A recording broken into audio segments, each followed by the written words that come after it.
পূর্ণিমার আন্তরিক প্রীতি ও শুভেচ্ছা সকল বন্ধুদেরকে জানিয়ে আমি ব্লগটা আজকে শুরু করলাম।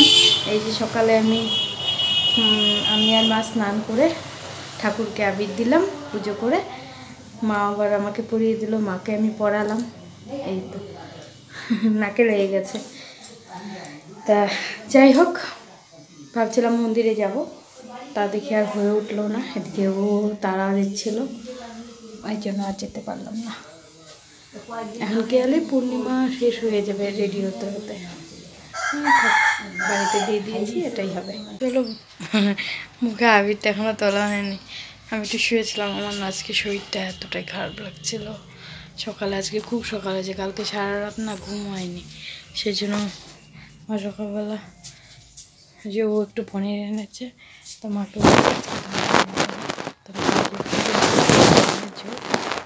আর আলু বিনস ভাজছে, চলো একটু খেয়ে আসি। তাও তারা দিয়েছি, সকালে কিছু খাইনি না, রুটি বানিয়েছিল, তো ওই যে ইচ্ছে করে নি, থাক তখন একটু প্রসাদ খেলাম, তো আর খাবো না, এবার ভাতই খাবো।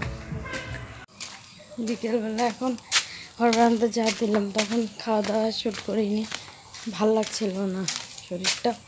আর রান্না মাকে বললাম, মা ফটাফট অল্প একটুখানি ভাত দিল, অল্পই খেলাম, পনির দিয়ে আর বিনস ভাজা দিয়ে খেয়ে দিয়ে একটু শুয়ে শুয়ে মোবাইল দেখছিলাম। মোবাইলে চার্জও নেই।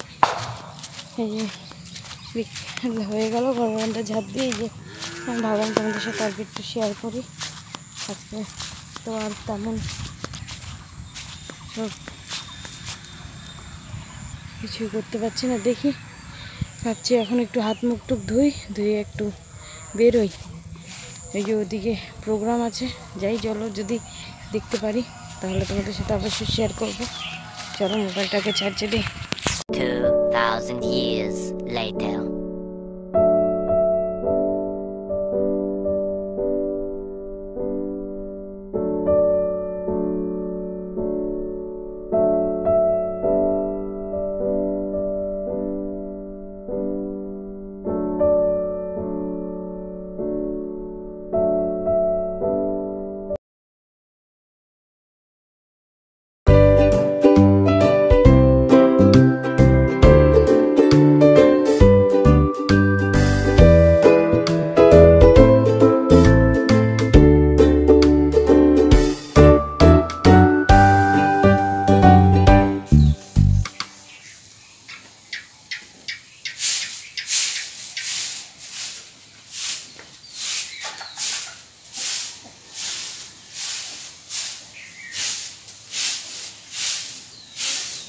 আমি বন্ধুরা আর কি বলবো, তোমার এই যে কালকে সকালবেলা, কালকে বললাম না দোল উৎসব দেখতে যাবো, তা কালকে আর দোল উৎসব দেখতেও যেতে পারিনি।